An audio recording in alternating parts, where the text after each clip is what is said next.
de cette édition, la ville stratégique d'Anéfis dans la région de Kidal, entièrement sous contrôle des forces armées maliennes. Les populations sont appelées au calme, tout est mis en œuvre pour assurer la sécurité des personnes et de leurs biens. Les FAMA affirment leur ferme volonté à poursuivre le processus de transfert des emprises initialement occupées par la MINUSMA. Saisie d'une dizaine de kilogrammes de cocaïne, une opération de l'Office central des stupéfiants qui a mis la main sur 2 dames de nationalité étrangère. La valeur de la cocaïne saisie est estimée à 250 millions de francs CFA.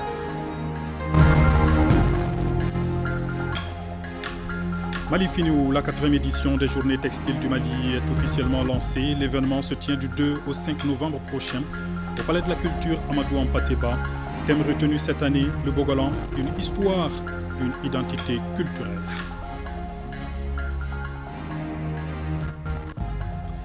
Les Aigles du Mali préparent activement la CAN 2023 et le début des éliminatoires de la Coupe du Monde 2026. Ils disputeront 2 matchs test face à l'Ouganda le 13 et l'Arabie Saoudite le 17 octobre. Le sélectionneur Eric Sekouchel a dévoilé ce matin la liste des 27 joueurs pour ce double rendez-vous. Voilà pour les titres. Mesdames, Messieurs, bonsoir. Les forces armées maliennes ont pris tôt ce matin le contrôle total de la localité d'Anéfis dans la région de Kidal. Les FAMA poursuivent ainsi leur progression sur l'ensemble du territoire national. Cette opération s'inscrit dans le cadre du processus d'occupation des camps initialement occupés par la MINUSMA. La hiérarchie militaire salue l'engagement et la détermination des forces de défense et de sécurité.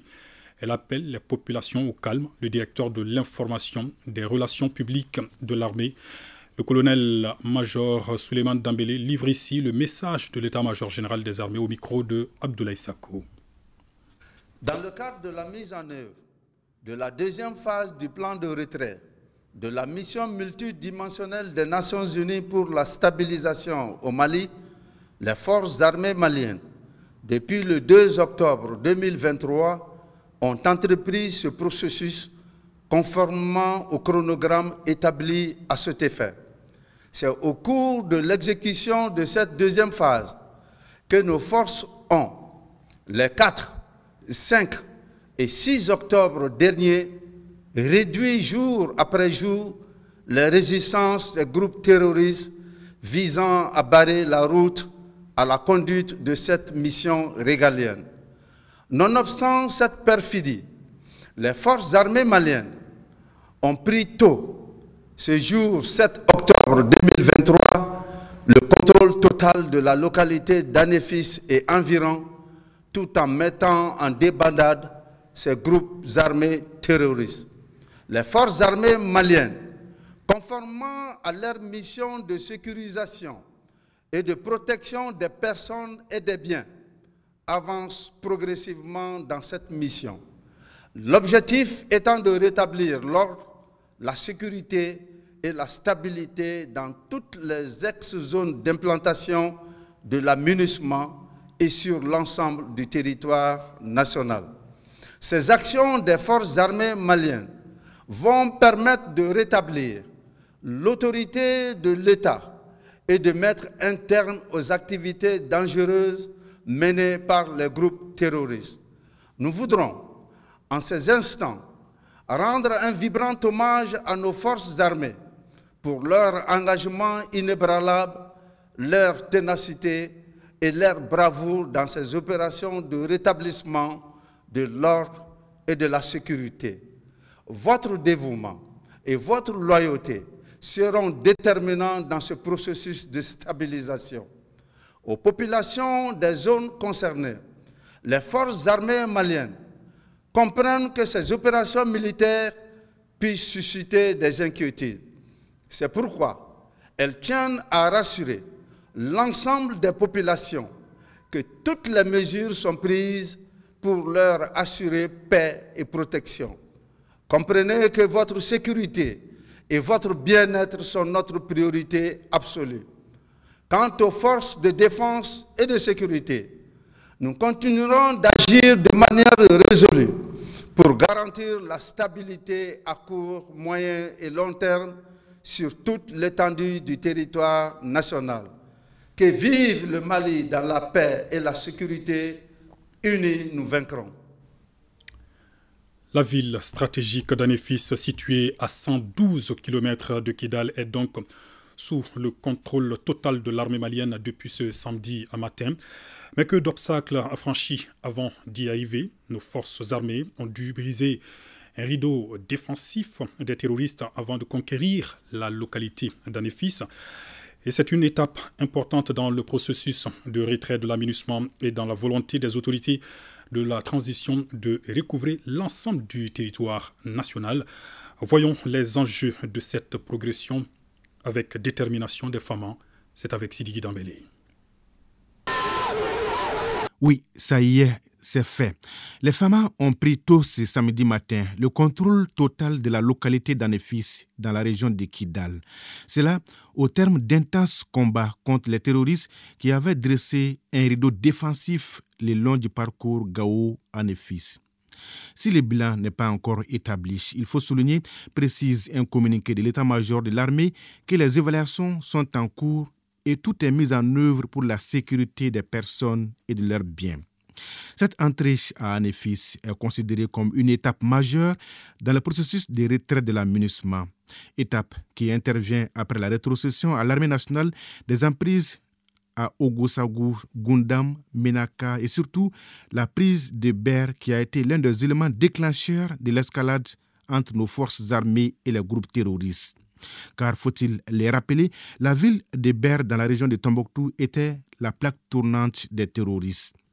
L'arrivée des Famas à Anéfis, à seulement 112 km de la ville de Kidal, constitue donc tout un symbole dans une localité hors contrôle depuis près d'une décennie.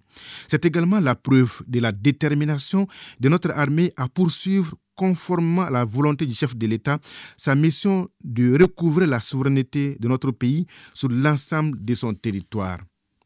Dans son adresse à la nation lors de la célébration de la fête de l'indépendance, le 22 septembre dernier, le colonel Assimi Goïta avait clairement indiqué qu'en application de la résolution 2690 du Conseil de sécurité des Nations Unies, le gouvernement veillera au redéploiement effectif des forces de défense et de sécurité ainsi qu'au retour des services sociaux de base sur l'ensemble du territoire national. Une volonté exprimé dans le plan de retrait de la mission onusienne au Mali, dans lequel il est prévu la rétrocession de l'ensemble des emprises de l'aménagement, 12 au total, plus celle de Bamako aux forces armées maliennes. Une démarche qui n'est pas bien partagée par la coordination des mouvements de l'Azawad, SEMA et alliés. Conscientes donc de cette tâche lourde et exaltante, les Famas ne ménageront aucun effort pour le rétablissement de la sécurité et de la paix recherchée tant par le peuple malien, souligne l'état-major général. Parallèlement au processus de récupération des emprises de l'aménagement, l'armée malienne progresse lentement et sûrement tout en procédant au nettoyage du territoire national à travers des opérations de recherche et de destruction des groupes armés terroristes. Ainsi, des opérations aéroterrestres de nos unités ont permis de désorganiser cette semaine les dispositifs des groupes armés terroristes tout en leur infligeant d'importantes pertes dans les secteurs d'Al-Moustrat et de Nampala, respectivement dans les régions de Gao et de Ségou. Après Anéfis, les regards sont tournés désormais vers les localités d'Aguelhok, de Tessalit et de Kidal, et cela avant le 31 décembre 2023, délai de rigueur de la rétrocession de la dernière position de la mission onusienne au Mali. L'enjeu est de taille, car la mainmise totale sur le territoire est, faut-il le rappeler, devenue la priorité des priorités pour les autorités de la transition. Alors, rappelez-vous, il y a quelques mois, le ministre de la Défense et des anciens combattants lançait un message ferme aux groupes armés terroristes. Face à la puissance de feu des Famas, colonel Sadio Kamara promettait un repos éternel aux ennemis de la nation. Suivons.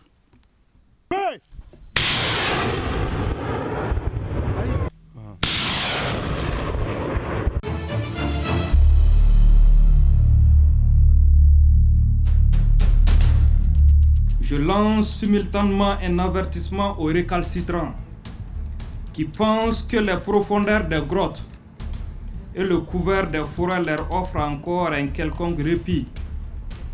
ou qui veulent jouer la montre, comptant sur un éventuel épuisement de la volonté du peuple.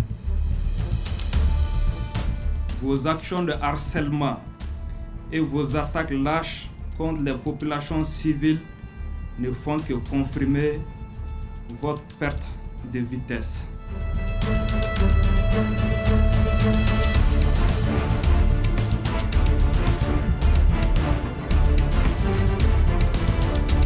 Soyez sûrs de ne jamais retrouver le repos, du moins jusqu'à ce que nos bombes et nos troupes d'assaut vous traquent et vous envoient vers le repos éternel.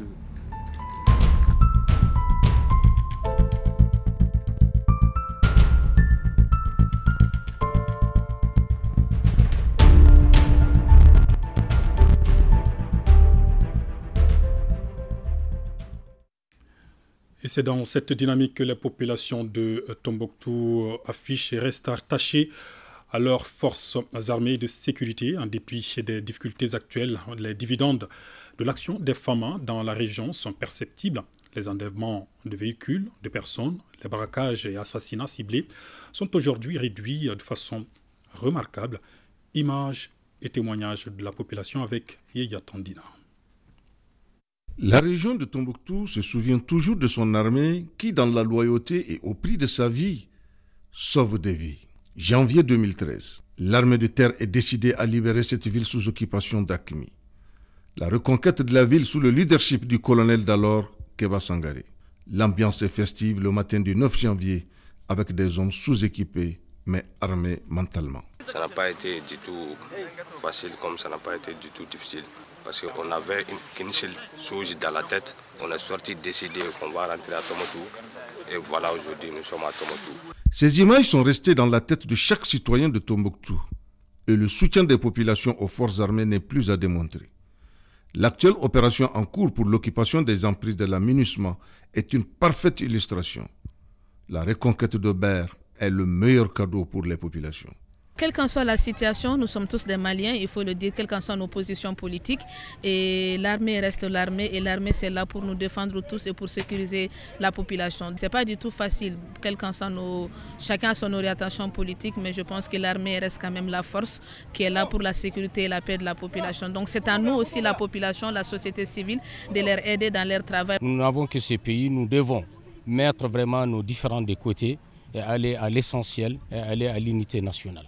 C'est l'union sacrée, c'est être derrière nos autorités, éviter l'intoxication, éviter vraiment de passer des messages qui peuvent créer la psychose ou autre chose qui peuvent vraiment fragiliser les forces de l'ordre et de sécurité vraiment dans leur mission régalienne. La région connaît aujourd'hui un changement notoire en matière de sécurité. Les enlèvements de véhicules, assassinats ciblés, le braquage à main armée ne sont que des souvenirs. Voilà, donc la première des choses qu'il faudrait dire, c'est que si nous sommes là aujourd'hui, c'est grâce à l'armée. Donc j'en appelle à la population à être solidaire derrière l'armée régalienne du Mali. La deuxième des choses, c'est de lancer un appel aux populations de Tombouctou. À Tombouctou, ici, nous savons que c'est le bon voisinage. Il y a des personnes déplacées qui sont parties laisser leur maison. Et nous demandons à toute la population et à la jeunesse également de faire tout pour éviter à ce que les bandits qui souvent rentrent dans les maisons n'arrivent pas à faire ce genre de dégâts. Il faut être solidaire derrière notre force régalienne. La calmie retrouvée dans cette région est le fruit des patrouilles intensifiées et des commissariats de police créés à Gundam, Diré, Niafenke et un second arrondissement à Tombouctouville. C'est ce qu'on pouvait retenir ce soir de l'actualité des FAMA au Mali. Dans l'actualité également, la campagne de sensibilisation pour un espace universitaire sécurisé. Elle est lancée ce matin par le ministre de l'Enseignement supérieur et de la Recherche scientifique. Des kits de communication ont été remis aux différents acteurs du monde universitaire pour mener à bien cette campagne. Daouda Koné. Apprendre en toute sécurité, étudier en toute sérénité, enseigner en toute quiétude et réussir en toute sécurité. Voilà des messages qui seront véhiculés tout au long de la campagne de sensibilisation pour un espace universitaire sécurisé. La campagne vient d'être lancée par le ministre de l'Enseignement supérieur et de la Recherche scientifique. La sensibilisation est parue comme un axe central pour lutter contre les fléaux des armes létales et des armes blanches à l'école. Ce volet se doit d'être mené en accord avec l'ensemble des acteurs. Cette campagne est construite autour de 4 axes, à savoir la réalisation et la diffusion de messages, les rencontres d'échange et d'engagement communautaire, la communication digitale et la pérennisation des actions par un suivi rapproché. Chers responsables de la communication, je sais pouvoir compter sur votre professionnalisme, votre connaissance du sujet pour une campagne de sensibilisation réussie. D'ores et déjà, je vous incite à faire vôtres les messages de la campagne. Les activités de la campagne de sensibilisation pour un espace universitaire sécurisé seront animées par les responsables de communication des institutions d'enseignement supérieur, syndicaux et de l'Association des élèves et étudiants du Mali, AEM. Ils ont tous reçu des kits de communication des mains du ministre. Éducation, toujours cette fois-ci en 3e région avec la construction de nouvelles salles de classe par les populations dans 2 écoles communautaires, une initiative citoyenne fortement saluée et soutenue par la mairie de la commune urbaine de Sikasso. La visite des chantiers est suivie par Sokoro Sérémé. Ce sont les villages de Konza-Sodjoula et de Nakoudjassa dans la commune urbaine de Sikasso qui reçoivent cette visite de supervision et de suivi des activités des responsables éducatifs du conseil communal de Sikasso. Ces 2 localités font partie d'un lot de 10 villages ayant bénéficié d'une session de formation en mobilisation des ressources locales pour la gestion de l'école. Des connaissances acquises que les comités de gestion scolaire appuyés par les populations ont décidé de traduire en actes concrets à travers ce chantier de réalisation de 3 nouvelles salles de classe dans chacune des localités. Ces villages, là où nous sommes, Nakoudjassa, ils ont fait la fondation. Ils ont donné 2 millions, la mairie a donné 3, c'est ce travail qui est en cours. Mais de l'autre côté, à Konza-Sodjoula, ils ont pris ça 100% en charge. Donc nous sommes venus constater que les chantiers avancent. Alors les techniciens qui doivent les accompagner, nous allons les conseiller qu'est-ce qu'il faut faire. De 2017 à nos jours, la mairie a réalisé plus de 70 salles de classe dans la commune urbaine de Sikasso. Ces 2 nouveaux chantiers des villages de Konza-Sodjoula et de Nakoudjassa viennent s'ajouter à une vingtaine d'infrastructures scolaires réalisées par la population. Ces salles-là, c'est fissuré à tous les niveaux.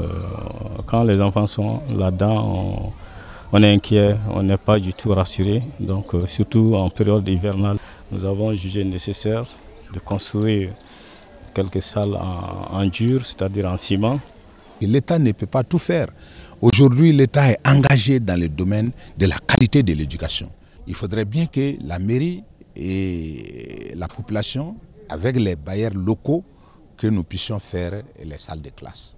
Cette visite de supervision et de suivi post-formation des comités de gestion scolaire est ponctuée par la remise de fournitures scolaires aux enfants des familles démunies des 2 localités. Autre titre de l'actualité au Mali, 250 millions de francs CFA, valeur d'une dizaine de kilogrammes de cocaïne saisie sur 2 dames de nationalité étrangère. Une opération de l'Office central des stupéfiants qui intensifie sa lutte sur le terrain. On en sait plus avec Bemba Sibi. Les agents de l'Office central des stupéfiants OCS viennent de réaliser un exploit en mettant le grappin sur 2 trafiquantes internationales de drogue en possession de 10 kg de cocaïne. Cette belle moisson des limiers de l'OCS s'inscrit dans le cadre de leur mission régalienne. Le vendredi 6 octobre 2023, les unités opérationnelles de l'Office central des stupéfiants ont procédé à une saisie record de cocaïne effectuée sur 2 dames provenantes de Guinée-Conakry. D'une ingéniosité déconcertante, les présumés suspects avaient bien dissimulé le produit dans leurs sous-vêtements d'un poids total de 10 kg de cocaïne pour une valeur marchande de 250 millions de francs CFA. Cette saisie importante de drogue est le fruit d'une surveillance permanente des éléments de l'OCS. L'opération est considérée comme la plus importante réalisée par un service de répression du trafic des stupéfiants et psychotropes dans notre pays en 2023 et l'Office reste déterminé à ne pas donner de répit aux narcotrafiquants. Le message de l'Office central des stupéfiants est très clair et reste le même. Que les narcotrafiquants sachent qu'ils ont en face l'OCS doté en moyens adéquats par les autorités de la transition pour lutter de manière efficace et efficiente contre des stupéfiants au Mali.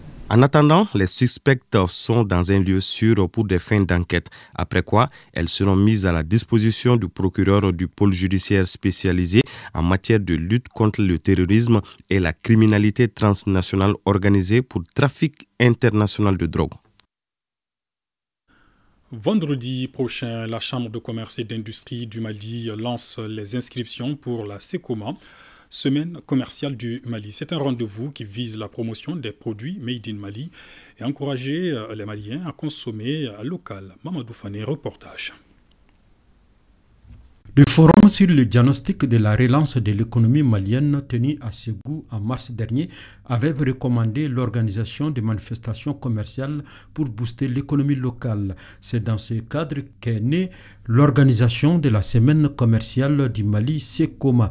En prélude à cette semaine prévue du 14 au 29 octobre 2023, la Chambre de commerce et d'industrie du Mali a procédé au lancement officiel des inscriptions pour les exposants. L'objectif est de mettre un accent important particulier sur la promotion de ce que nous avons chez nous, de ce que nous produisons chez nous, de ce que nous transformons chez nous, de ce que nous commercialisons chez nous. Nous n'avons pas exclu d'autres produits parce que les acteurs qui commercent aussi avec les autres produits sont aussi nos acteurs. Notre foire SECOMA permet à nos exposants, les opérateurs économiques maliens, de faire la promotion de leur savoir-faire. Donc moi, je lance un appel pressant aux femmes entrepreneurs, commerçantes, transformatrices, d'accompagner ce grand événement, de participer activement à ce grand événement. Cette semaine commerciale du Mali qui se déroule au parc d'exposition de Bamako a pour objet de valoriser la consommation locale conformément à la directive de l'UEMOA qui a consacré le mois d'octobre à la consommation locale. Les gens pourront trouver nos produits à moindre coût. Il s'agit également de faire la promotion de nos produits pour l'extérieur. Plus de 800 exposants sont attendus à cette semaine. Une semaine consacrée également à des panels sur l'économie malienne. Une technologie de production d'énergie courante désormais à la portée des ménages et des entreprises. Il s'agit du biodigesteur qui utilise les substances de base comme les bousses de vache pour produire de l'énergie. Cette innovation est de l'ANADEB, Agence nationale de développement des biocarburants. Les experts du projet viennent de sillonner les régions de Bougouni, Sikasso et Koutiala pour des rencontres d'information suivies par nos envoyés spéciaux Batraoré et Ibrahima Koulibaly. Face aux effets des changements climatiques, la multiplication des initiatives s'impose. Dans cette optique, l'ANADEP, l'Agence nationale de développement des biocarburants, propose l'utilisation du biodigesteur, un dispositif de production d'énergie à partir de certaines matières de base. C'est à travers le projet ABC au programme africain biodigesteur. Un biodigesteur, c'est un ouvrage pour fabriquer du biogaz. Donc c'est un récipient, un ouvrage qu'on peut construire. L'objectif quand même, c'est de satisfaire le besoin tout court de l'homme. Le besoin de l'homme aujourd'hui, c'est quoi? C'est l'énergie, c'est de se nourrir. Et le biodigesteur permet de produire de l'engrais pour fertiliser nos sols. Le programme permettra en 4 années d'exécution l'installation de 6229 biodigesteurs au profit des ménages ruraux et des entrepreneurs. Les rencontres d'information animées par les experts du programme dans les régions de Bougouni, Sikasso et Koutiala ont permis aux participants de mieux connaître les avantages du biodigesteur et les actions proposées par le programme. Nous savons que le Mali, c'est un pays où vraiment la déforestation est en train de nous fatiguer en ce moment. Donc c'est la raison pour laquelle les biodigesteurs sont intervenus pour un peu faciliter cela. On est vraiment dans un besoin créateur d'énergie au niveau des ménages, d'énergie productive. Donc je crois que la science d'information vraiment elle est capitale. C'est une façon de faire une économie et utiliser surtout les déchets des animaux tels que les bœufs, les moutons, les chèvres, etc.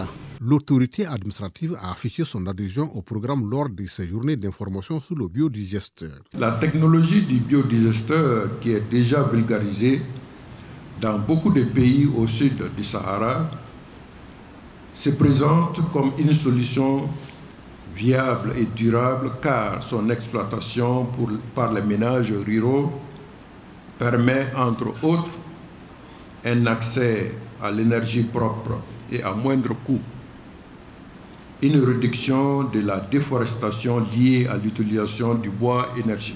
Le programme africain biodigesteur qui couvre la période 2022-2025 est financé par le ministère néerlandais des Affaires étrangères.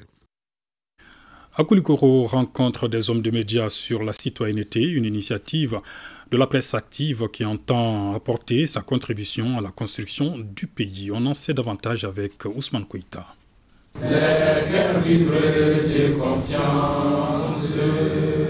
Contribuer au développement du Mali de manière autre que derrière les micros, les slows et les écrans, c'est l'objectif de ce week-end citoyen organisé par la presse active dans la capitale de Méguétan.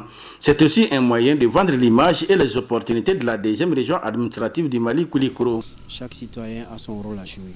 Nous sommes des hommes de médias, nous donnons l'information, nous traitons l'information, mais il est aussi bon de se retrouver et de poser des actions citoyennes. Voilà pourquoi nous sommes à Koulikoro.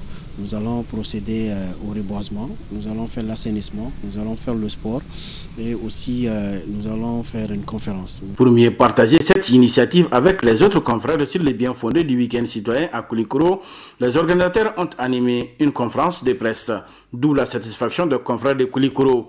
C'est une fierté pour nous parce qu'en tant que deuxième région administrative, nous venons d'accueillir nos confrères de Bamako avec une telle belle initiative, la presse active. Nous, journalistes, nous sommes des acteurs au cœur du développement. Avec ces soldats de l'information, plusieurs activités citoyennes ont été initiées telles que cette conférence avec comme thème l'exploitation du sable et du gravier face à l'environnement, la proximité de Koulikoro à Bamako, handicap ou atout. Ce week-end citoyen a également permis à ces hommes et femmes des médias de visiter quelques sites touristiques de Koulikoro. Remise de matériels agricoles aux coopératives des régions de Bougouni, Koutiala et Sikasso, une œuvre de Séné Iroua estimée à 33 millions de francs CFA. L'objectif est d'inclure les femmes et les jeunes dans les actions de développement pour leur autonomisation économique.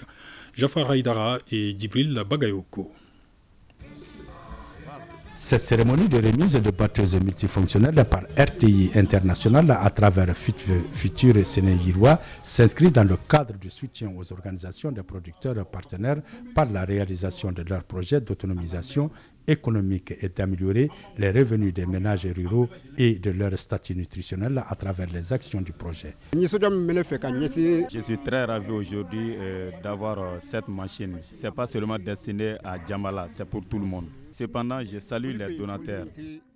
Cette donation est le parachèvement des activités de Futur Sénégirois après 3 ans d'accompagnement, de formation et de coaching de plus de 50 000 producteurs agricoles issus de 472 coopératives. L'USAID Feed the Future Mali Sénégirois veut soutenir toute la chaîne de valeur céréales en boostant non seulement la production agricole, mais aussi en facilitant la transformation.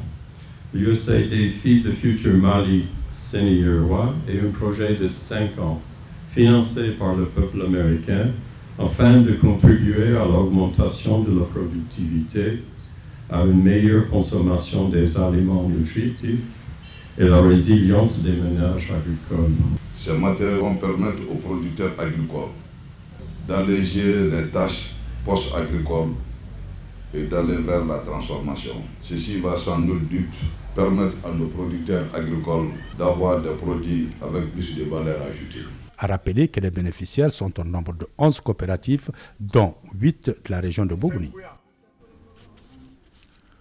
Le COREN, collectif des ressortissants du Nord en Assemblée générale d'information, la rencontre a porté essentiellement sur la promotion de la paix et la consolidation du vivre ensemble. Elle est sanctionnée par un plan d'action à mettre en œuvre sur le terrain. Mamadou Fane. Face à la situation socio-sécuritaire depuis le début du retrait de l'aménagement dans les régions nord du pays, le collectif des ressortissants du Nord Mali, COREN, monte au créneau. Il s'agit pour le COREN de contribuer à la paix, à la stabilité et au vivre ensemble dans les pays. C'était au cours d'une assemblée générale du collectif. C'est pour permettre aux ressortissants de ces régions, et bien sûr avec les autres régions du Sud, de se concerter, de se donner des informations, de partager des informations, mais surtout de se donner des messages de paix, de consolidation du vivre ensemble et aussi de la promotion de la paix. Le seul objectif visé par cette Assemblée générale, c'est de consolider les acquis du vivre ensemble. Le COREN reste toujours attaché à la dynamique de la paix enclenchée. Les membres du collectif ont tous appelé les uns et les autres à œuvrer pour le renforcement de cette paix. Quoi qu'il arrive, les populations sont obligées de vivre ensemble sur le même territoire. Quoi qu'il arrive, nous avons tous le devoir de faire la promotion de la paix entre les Maliens. La stratégie pour apaiser la situation, c'est d'abord de dire au cours de cette Assemblée générale que nous les citoyens, nous les Maliens, nous avons tous le devoir de soutenir nos institutions. Pour que notre État résiste à toutes ces attaques, il faille que tous les citoyens maliens de toutes les régions du Mali soutiennent nos institutions. Cette Assemblée générale d'information et de sensibilisation se veut un cadre de consolidation des acquis du COREN, du vivre ensemble, d'inclusivité regroupant les personnalités politiques, associatives, religieuses et coutumières des ressortissants du Nord. Une minute de silence a été observée en la mémoire des personnes tombées durant cette crise. Autre assemblée générale, cette fois-ci du mouvement Ensemble pour le Mamala. Il s'est agi pour ses membres de valider les activités programmées cette année. Les détails avec Mohamed Sangaré. Les communautés de l'espace géographique des localités de Koutiala, Yorosso, San et Nyono est regroupée en association Ensemble pour le Mamala et Pema comptent mettre en œuvre leurs activités programmées au titre de l'année 2023. Ce programme a fait l'objet d'échanges au sein du bureau exécutif d'EPEMA à la faveur de cette session extraordinaire pour sa validation. La première activité majeure concerne la commémoration de la journée nationale du Mamala à travers un symposium national les 4 et 5 novembre 2023. Au cours de ce symposium, il y aura 4 thèmes qui seront débattus. Ils sont en rapport avec nos us et coutumes du Mlé Mamala, donc du Mlé Mianga. On a examiné tous ces programmes ensemble. Ensuite, il y a l'organisation aussi de la Semaine nationale du Mamala, du 23 au 25 février 2024 à Koutiala. Vos observations et vos amendements ont permis quand même d'améliorer l'ensemble de ces sujets et de ces thèmes. À l'issue des travaux, les membres ont approuvé les 2 activités et le budget y afférent. Les journées textiles du Mali, Mali Finou, 4e édition, c'est du 2 au 5 novembre 2023 au Palais de la Culture Amadou Ampateba. Le Bogolan, une histoire, une identité culturelle est le thème retenu cette année. L'événement, lancé officiellement ce matin, sera marqué par des conférences débats, foires artisanales, soirées culturelles ou encore des défilés de mode. On en sait davantage avec Fouseni Tunkara. Une décoration impressionnante et un défilé à la dimension de l'événement. Nous assistons au Palais de la Culture Amadou Ampateba au lancement de la 4e édition des Journées textiles du Mali, Mali Finou. Cet événement, qui d'année en année se consolide, est à l'actif de plusieurs groupements socioculturels, dont l'Association des journalistes culturels du Mali, AJDEC. Cette année, il se tiendra du 2 au 5 novembre sous le thème « Le Bogolan, une histoire, une identité culturelle ». Ce thème se justifie d'abord par l'originalité du Bogolan qui joue un rôle central dans la socialisation de l'homme malien. Ensuite, par la compétitivité du Bolan sur la scène internationale, enfin pour encourager les autorités maliennes qui travaillent de façon avancée à labelliser ce tissu propre au Mali. Le concept Mali Finou est un mouvement national qui vise à apporter une contribution des acteurs des médias et de la culture à la nécessaire promotion du textile made in Mali dans une dynamique du consommé malien. Les appuis de l'événement Mali Finou sont renforcés cette année par 2 personnalités de différentes générations. Cette volonté de promouvoir les textiles maliens demande l'implication de tout un chacun afin que la promotion du textile malien ait valorisé auprès des populations une dynamique du consommé malien dans le domaine vestimentaire. La réussite de cette 4e édition de Mali Finou nécessitera la mobilisation et la sensibilisation des associations culturelles et surtout la conscientisation et la sensibilisation de notre frange juvénile. La Fondation Festival sur le Niger est aussi un partenaire de première zone de cet espace de promotion du textile malien. Cette année, elle apporte son soutien en tant qu'invité d'honneur. Pour nous, la promotion du textile malien, on peut le voir sous 2 angles. Le premier angle, c'est que le textile malien est marqueur d'identité. Et le second aspect, c'est que le textile malien peut engendrer et développer, créer des emplois décents et booster l'économie locale et nationale. C'est pour ça qu'il est important qu'on puisse la valoriser davantage pour qu'on puisse créer davantage d'emplois et booster nos économies. Cette cérémonie de lancement de Mali Finou édition 4 a été aussi un moment de rendre hommage à ceux qui ont soutenu les éditions précédentes, parmi lesquels les anciennes ministres Nina Wallet Intalou et Ndiaye Ramatoulaye Diallo.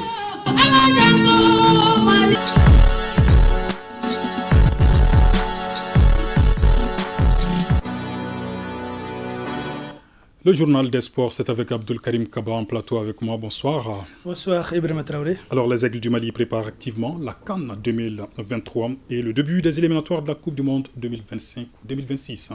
Effectivement, profitant de la fenêtre FIFA du mois d'octobre, le Mali disputera 2 matchs tests face à l'Ouganda le 13 octobre prochain ici et contre l'Arabie Saoudite le 17 octobre. Les sélectionneurs nationaux des Aigles du Mali, Eric Chekouchel, était face à la presse pour dévoiler la liste des 27 joueurs choisis pour ce double rendez-vous. C'est la gâteau Sissi. Pour les matchs amicaux internationaux, Mali-Ouganda du 13 octobre à Bamako et Arabie Saoudite-Mali du 17 du même mois, le sélectionneur des Aigles du Mali, Eric Chekouchel, a ratissé large en convoquant 27 joueurs, dont un nouveau, Ibrahim Sissoko de Strasbourg en France. À noter la présence des cadres Hamari Traoré, Guigui Diarra, Yves Bissouma, Gaye Samasekou, Ibrahim Kone et les retours de Moussa Doumbia d'Al-Adala d'Arabie Saoudite, Fousseini Diabaté de Lausanne Sport en Suisse, Boubacar Traoré de Wolverhampton en Angleterre, Moussa Diarra de Toulouse en France et Boubacar Traoré de l'IS Monastir en Tunisie. Ce test à Bamako face à l'Ouganda aura une saveur particulière 2 ans après les dernières retrouvailles. L'Ouganda, avec un jeu athlétique, il y a un secteur où que j'ai senti qu'on était un petit peu en difficulté et que je sens que c'est un secteur où il va falloir qu'on réponde présent pour la phase finale. C'est au niveau de l'impact. Les Aigles du Mali livreront ensuite, le 17 octobre, un ultime match amical délocalisé au Portugal contre l'Arabie Saoudite. Ils ont des joueurs qui sont très très intéressants sur le plan technique. Défensivement, c'est des joueurs, mais moi je pense quand même qu'entre nous, c'est un petit peu leur point faible. Et ils ont un gardien qui est là aussi depuis longtemps et je pense qu'ils peuvent être perfectibles sur leur défense et sur leur gardien de but. Voilà, mais c'est une équipe qui essaye de jouer, qui repart de derrière. Vous le verrez, ça repart de derrière. Et ils essayent beaucoup de presser. Le regroupement débute ce lundi. Durant toute la semaine, des séances d'entraînement seront organisées au stade du 26 mars. La CAN 2023 dans le viseur du staff technique. Et nous allons suivre de très près l'évolution de nos aigles qui préparent donc la CAN et le Mondial 2025. Les éliminatoires. Les éliminatoires, justement. Alors, basketball à présent, les demi-finales de la Coupe du Mali sont en cours dans la salle Salamatou Maïga du Palais des Sports. La rencontre Atar Club de Kidal et AS Real de Bamako en homme a tourné à l'avantage des Noirs et Blancs du Real. Le score final 81-60 chez les dames. L'AS Real a été battu par le Djoliba Athletic Club 56-59 pour sa première demi-finale de Coupe du Mali. Calaban Sport Club, en dames bien sûr, est face en ce moment au champion en titre, le Stade malien de Bamako. Face Stade malien de Bamako en homme et le dernier match de la soirée.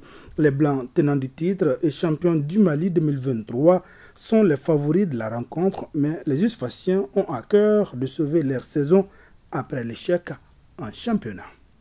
Merci beaucoup Abdelkarim Kaba. À demain. Merci bien, Inch'Allah. Inch'Allah. Terminons en beauté avec de la musique, avec notamment cette soirée mandingue dénommée Soumou VIP, animée par Ababani Kone, la diva de la cité des Balanzans, Ségou. Cette soirée vise à lever des fonds pour les enfants malades du cœur. Ibrahim Kaoukonate, Yacouba Kone.